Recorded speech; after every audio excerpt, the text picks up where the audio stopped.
Welcome to the Thea Lee podcast. Today is January 22nd, 2026, and we are on day 22 of reading through the Bible. Today, our entire reading is Job. First, he responds to his friend Zophar, and then he starts talking to God. So here is how he starts talking to Zophar. You people really know everything, don't you? And when you die, wisdom will die with you. Well, I know a few things myself, and you're no better than I am. Who doesn't know these things you've been saying? Yet my friends laugh at me, for I call on God and expect an answer. I am just and a blameless man, yet they laugh at me. Then he goes on to talk about how the animals and the birds and the earth could all tell them that Job's disaster has come from the hand of the Lord, because the life of every living thing is in God's hands.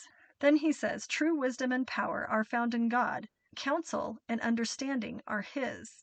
And then he goes on talking about how the Lord is in charge of everything on the earth. What he destroys cannot be rebuilt. Strength and wisdom are God's. Both deceivers and the deceived are both in God's power. He talks about how counselors can have their good judgment stripped away by God, how God can remove the royal robes of kings, how he can lead priests away stripped of status. He silences trusted advisors and removes insight from the elders. Then he says that God is the one who builds up nations and destroys them. He expands nations and abandons them.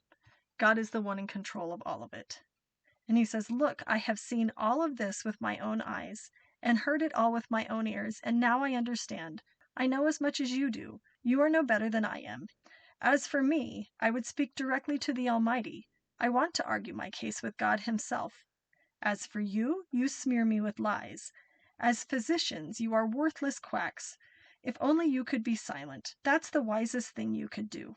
Listen to my charge. Pay attention to my arguments. Are you defending God with lies? Do you make your dishonest arguments for his sake? Will you slant your testimony in his favor, and will you argue God's case for him? What will happen when he finds out what you are doing? Can you fool him as easily as you fool people?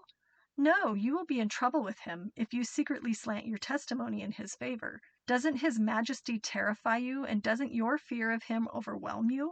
So he goes on to say that he thinks his friends should be silent, to leave him alone and let him speak. Yes, Job says, I will take life into my own hands and say what I really think. God might kill me, but I have no other hope. I am going to argue my case with him. But this is what will save me. I am not godless. If I were, I could not stand before him. So then he says, listen closely, hear me out. I've prepared my case. I will be proved innocent. Who can argue with me about this? And if you prove me wrong, I will remain silent and die. So now Job asks how he has sinned. O God, grant me these two things, and then I will be able to face you. Remove your heavy hand from me, and don't terrify me with your awesome presence. Now summon me, and I will answer. Or let me speak to you, and you reply. Tell me, what have I done wrong? Show me my rebellion and my sin. So then he's asking why the Lord turns away from him, why he feels like a leaf blown from the wind. He's wondering why there's accusations against him. Then he starts talking about how frail humanity is, how we wither like flowers. We are like frail creatures. He talks about how God decides the lengths of our lives, and there's nothing that we can do about that. And then when people die, their strength is gone. They breathe their last, and then where are they? Then he talks about how he wishes God would hide him in the grave and forget about him until his anger is past. But then mark your calendar and think about me again. Can the dead live again? He says. But instead, as mountains fall and crumble, and as rocks fall from a cliff, as water wears away the stones and floods wash away the soil, so you destroy people's hope. You always overpower them, and they pass from the scene.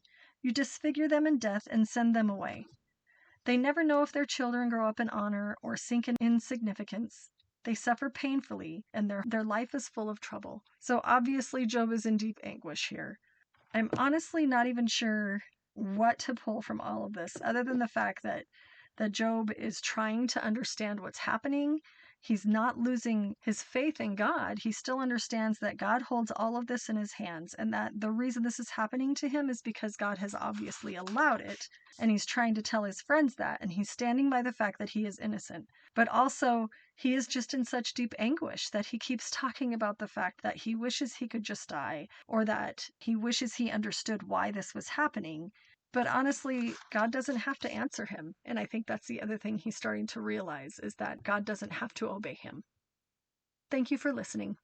We'll talk again tomorrow.